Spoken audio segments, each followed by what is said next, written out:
today we're headed back out to the property. We've got the in the truck again. Obviously, we always use the truck to head out there and get work done. One of the things that I thought we'd discuss a little bit was towing. Okay, so the first thing is obviously we want to have a really nice, secure load. So making sure that we're taking the time to get those straps. If you have real heavy things, using chains and chain tensioners is by far the best way to go. So whenever we're hauling the tractor out, we have chain tensioners on the front and the back, and that allows us to, if I slam on my brakes, it's not a ratchet strap that's holding that tractor on, it's a big beefy chain that's holding it onto the trailer. Ratchet straps have a little bit of a benefit because they're just a touch easier to ratchet down and get things tight. So they do have a benefit there in just their convenience. Okay, so then the second thing we want to do is we want to make sure that our trailer is actually rated to tow what is capable or to hold what you've got on there. And so if we've got a 10,000 pound tractor or 15,000 pound tractor that we're putting on that trailer, we need to make sure that we've got a 10-ton trailer or greater trailer to put that on. And so that means that you're going to have 10,000 pound axles, and so you're going to have two 10,000 pound axles. Then you'll have the dually rear wheels on there, so each of the wheels, so there'll be 8 wheels on it. And then you got to make sure that those wheels are actually rated for what you're trying to haul. So if you're putting load range C wheels on there and it's a load range E trailer, you need to rethink your wheels. And you also got to consider the terrain that you're going on. You know, most of the towing that you're going to be doing is on the highway, but let's say that you have a big flatbed trailer and you're taking it down logging roads. That does change the game a little bit. You want to make sure those tires can handle that little bit rougher terrain. And a good tire shop can help you with that and help you figure out what the best way to do that is. But if you're doing moving lots of lumber, you might want a tire that's a little bit more aggressive to help get you through that, keep your traction while you're going through that stuff, as well as making sure that the tires the sidewalls on the tires aren't blowing out from the load on there in combination with that bounciness of that terrain. After that, we move forward, and we want to move forward to the hitch on the trailer. Now there's 4 basic types of hitches that people use. There's going to be a traditional ball hitch, which is what you see on kind of light duty trailers. Then there's going to be a pintle hitch, which you can see those on anything from light duty to heavy duty trailers. And then you'll have your gooseneck, which is going to be more your mid-range to heavy duty trailers. And then your fifth wheel, which is going to be also kind of upper mid-range to heavy duty trailers. They all have some inherent benefits. You see in our flatbed trailer is a pintle hitch trailer. And the benefit to that is that I can have a load in the back of my truck while I'm hauling that trailer. But the downside to it is it puts that weight, and it puts it all on the receiver on the truck, which is a lot of weight for those hitches to carry. And then it also puts that weight back behind the rear axle, so it tends to cant the truck a lot more, so it makes much more use of those airbags as far as leveling it out. So there's some advantages there with the pintle hitch, especially if you're running a business. You can have all your vehicles set up the exact same way, and you don't have to have a bunch of different balls. You don't have to have a bunch of different. You don't have to have gooseneck trailers or anything like that. And so there's some benefits to that, especially from the commercial standpoint. And then you look at it from the gooseneck standpoint. It puts that weight center of your bed. It does take up your bed, so you can't really use your bed for anything significant. You can still put your coolers or whatever back there, but it does take up a lot of your bed space. But its benefits come in the stability of the load and the handling capabilities of it actually sitting in the middle of your bed and over that rear axle. And so there's some benefits to either one. Guys, if you haven't already done so, subscribe to the channel and share this video. It does help us out a lot. It's a great way to give back and to help us grow our channel. Okay, so moving forward now, we want to move forward to the truck, and so we're moving off the trailer and on the truck. So first off, we want to make sure that our truck's rated for that trailer, and that kind of comes into 2 parts. What your legal rating is and what your truck can do. Now you have your legal rating, which obviously you're not supposed to break. A lot of people do, especially after they soup up their trucks. But you have to realize it's more than just being able to pull. You also have to be able to stop that trailer and stop that load. And so that's kind of an issue with it, is that you're pulling stuff that you may not be able to stop with quite so aggressively. And just because you can pull a 15,000 pound backhoe with an F-150 doesn't mean that you have the butt behind that truck to actually be able to stop that load. Right, you guys see my Father's Day Trump mug? Love that.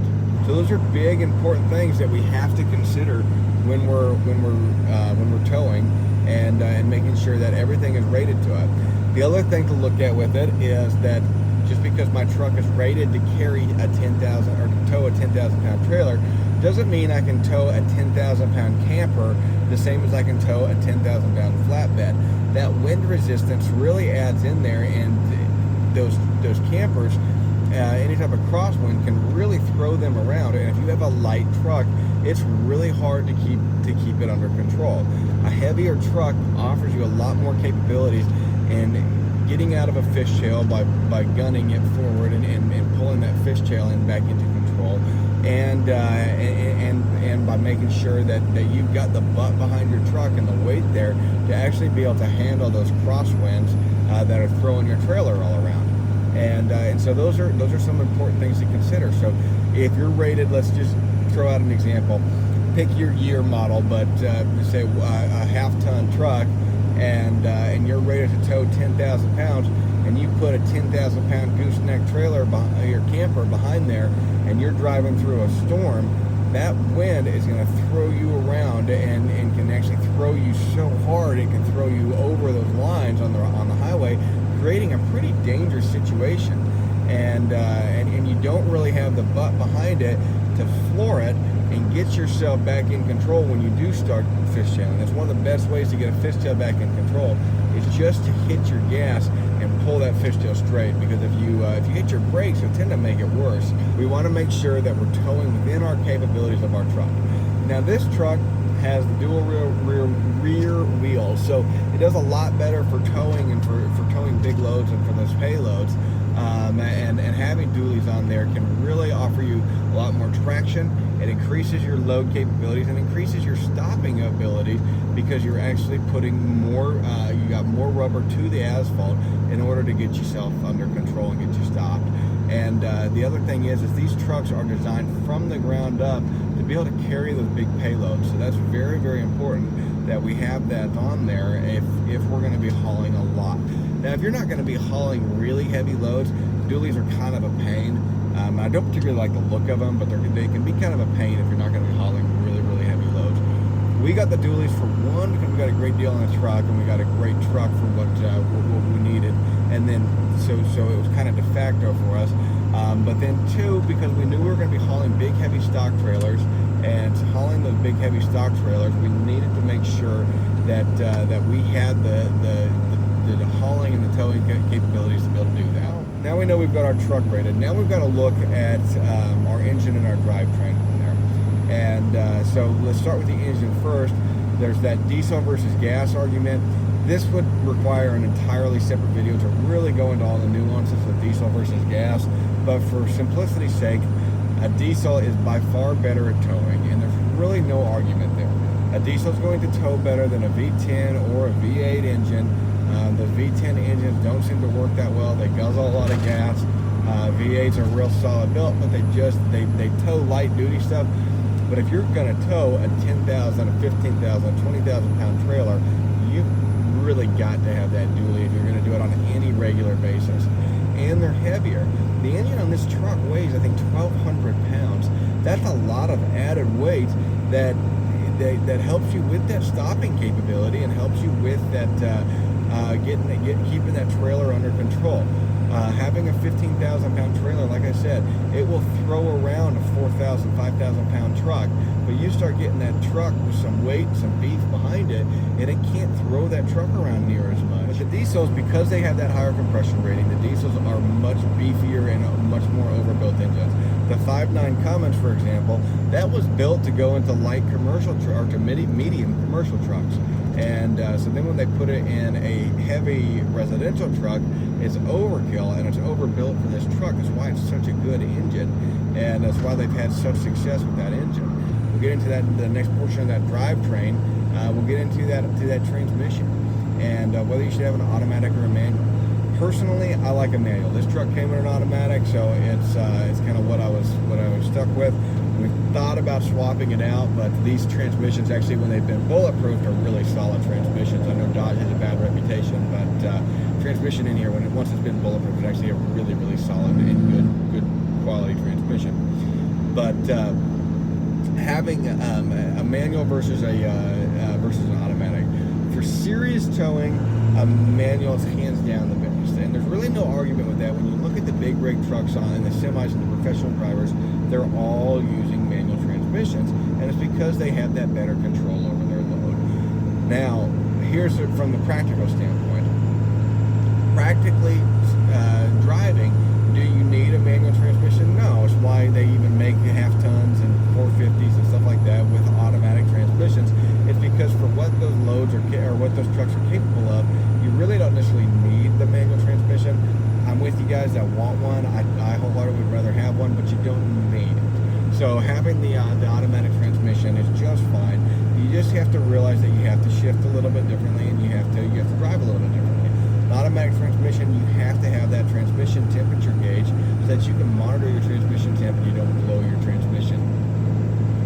You also have to make sure that you're shifting it appropriately, that you're dropping it out of overdrive when you need to, so those up and downhill sides, to keep your engine under control and to make sure that you've got good power and torque and you're not overloading that engine and overlugging it.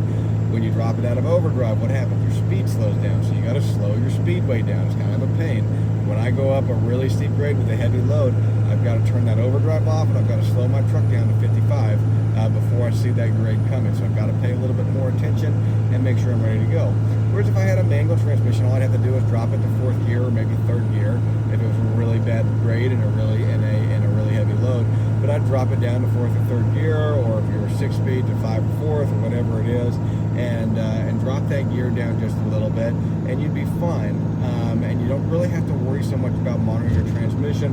You'll know if you're lugging your engine because you'll be losing speed. And so if you're holding your pedal to the metal and you're not gaining any speed, or you're losing speed, you know you're overloading your transmission, and you don't have any option then but to downshift.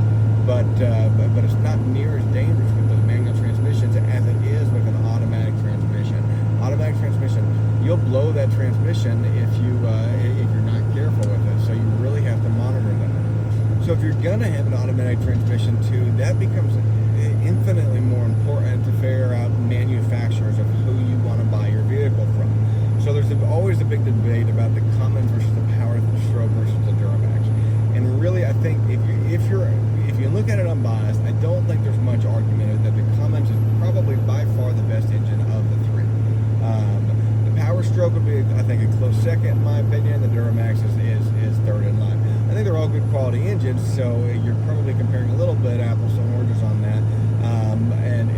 But I think if you're unbiased, it's really hard to beat an inline six for towing and having that torquiness and having a good, reliable, solid engine behind it. But then you move to the transmission. Dodge is notorious for building crappy automatic transmissions, and so if you're going to have an automatic, you have to look at who builds the best automatic transmissions. Used to be Allison, which is who Chevy uses. They still build a good, solid transmission, but they have some bad models out there. And now Ford has gone several different transmissions over their years, and they've had some really solid automatic transmissions. So I think for most parts you're safe there with the transmissions, with a few exceptions. Now coming back to the Dodge, because I like the Cummins, that transmission and having a good solid transmission behind there, like I said, is very important. So this one's actually a rebuilt transmission that's been beefed up and has been bulletproofed, and then becomes a very good solid towing transmission. And then we can look at our features on how to actually tow. So a couple things that we want to do is we want to make sure that if we're going to be towing a lot, we want to set up and have those airbags in there. And airbags really, they don't offer you any benefit as far as how much more you can carry. They don't increase your rating, but they give you a lot in the stability of your load. They help you raise the butt of your truck up, and raising the butt of your truck up brings your front end down and keeps those front tires with good contact to the ground with some weight behind them, so that you have good traction and have good steering control.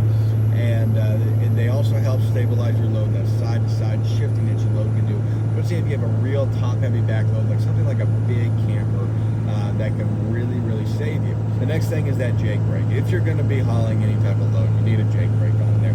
Whether your truck came with one factory like all the newer trucks did, or you have an older truck like mine, you had to install it aftermarket, that is a very, very worthwhile expenditure in a truck that's going to be used for towing. It will save your brakes, and it will make sure that that your truck that you're always able to maintain air control. You can go down really, really steep grades. You can go down an 8% grade for miles with a heavy load using nothing but that jake brake, and it will keep your speed under control as long as you have a quality braking system. It's not a supplement for having good brakes and good trailer brakes and good working brakes on your truck. Certainly not a supplement for that, but it does help a lot, and it makes a significant difference. So we want to make sure that we have that brake so that we can stay in control when we're going up and down those grades. We want to make sure that we're downshifting before we go up and down those grades too. And for those of you that don't understand towing and don't, maybe you're completely new to hauling a trailer, going downhill, we want to downshift to keep our engine speed lower and to keep that under control. And same way that we do with the stick shift when we are coming up to a stop, we downshift and we use the engine to brake us and to slow us down. We're going to do the same thing going down a hill. The speed limit might be 70 miles an hour. It's 70 miles an hour for that Chevy Impala that's next to you. It's not 70 miles an hour for the 3500 Ram that's hauling 15,000 pounds down an 8% grade. So you need to slow your speed down and keep your vehicle under control. That's how accidents happen, is when you don't have your vehicle under control, or you go into something cocky because you think that your truck is the best truck ever made. So at any time we're really laying on that gas, we want to make sure and monitor our gauges. And so the things that we want to monitor with those is, like I said earlier, our transmission temp. We also want to make sure that we're monitoring our boost. If we have a diesel truck or a turbocharged truck of any way, we want to make sure we're monitoring that boost in there and making sure that we're not putting too much. This one doesn't have a wastegate on it. This truck doesn't have a wastegate actuator that's installed. So when that boost hits, I can do a lot of damage if I don't monitor my boost, because I can blow out my head on this truck and blow my head gasket if I'm not real careful and I put too much boost in there. Used my jake brake just now because somebody pulled out in front of me, and my jake brake was able to slow me down without slamming on my brakes. You guys see those people that whip in behind you real quick to get in front of the trucks? They're stupid. They're going to get smashed by a semi because they're too impatient, and they're going to have an engine failure or something catastrophic happen right in front of that truck, and that truck's going to ram into them because the 18-wheelers can't stop on a dime. So anyway, so we want to make sure we're monitoring our boost, and then the other thing that we want to make sure that we're monitoring is if we're in a diesel, our exhaust gas temperatures, which will also help us tell us if we're really over revving that engine, if we're in too high gear, and if we need to pull over and downshift, or if we need to downshift while we're driving, if we need to pull over and let the engine cool down is what I meant. And so we need to make sure that we're monitoring that exhaust gas temperature and that we're not putting too much heat on that engine. That'll let us know if we're overlugging that, or if we're over revving that engine. That diesel, guys, will keep turning if you keep your foot on the gas. So you've got to monitor it and make sure that it's not that you're not damaging the engine. The gas engines won't do that. If you are in a gas engine, like I said, you'll know you're overlugging your engine because it won't go, and it won't. You can't. It'll shudder and shimmy, and you can't get it to go forward. So you'll know that you're over revving it. But the diesel is a different game. That diesel has enough torque; it'll keep spinning that drive shaft as long as you keep your foot on the gas. So you've got to make sure that you're monitoring those gauges. The next one that we monitor specifically with this truck is our fuel pressure. The VP44, the injection pump, is notorious for going out. It's a $1,500 repair for just the parts if that VP44 goes out. So we wanted to monitor our VP44 specifically in this truck, but in all diesels, especially ones with that injection pump. We want to monitor that injection pump and make sure that we've got good fuel going to it, and that it's getting what it needs as you're starving the engine more and using up more of that fuel. Okay, last thing, we'll wrap this up. This is a little bit more lengthy video than I wanted to do. Be active, be alert while you're on the road towing. We all get lazy, and we all tend to zone out a lot when we're driving a little car or just driving our pickup around. When you're towing, you have to be much more vigilant and watch what's going on. Be aware of your situation. Be aware of your surroundings, and we need to make sure that we're doing that and that we're watching what's going on. And for those of you wondering, this is all hands-free, and we're doing this. We've got a camera set up. We're all legal and safe in the way that we're doing this. I'm just talking. I'm not doing anything with the camera. Anyways, thanks again for watching, guys. I really appreciate it. I really appreciate all the support we've received on the YouTube channel. It's been a lot of fun. We really enjoyed doing it. I know we've been busy this summer, but we're going to keep going through it, and the channel's definitely not going anywhere. We're going to keep moving forward, even if we're light on the videos right now. Check us out on Facebook if you haven't already done so. Amanda Lynn, she posts a lot on there, and so that's a really good thing to look at if you want to kind of keep up with what we're doing. But other than that, make sure you guys subscribe if you haven't done that either, and like this video, share this video with your friends, guys. It really does help us out. We don't ask for any money. We don't ask for handouts. All we want you to do is just share the video. It helps a lot, and it's a way to kind of give back for what we're trying to provide you by bringing us along on this journey and teaching you a little bit of the process. So it does help us out a lot. So thanks again for watching, guys. I really appreciate it.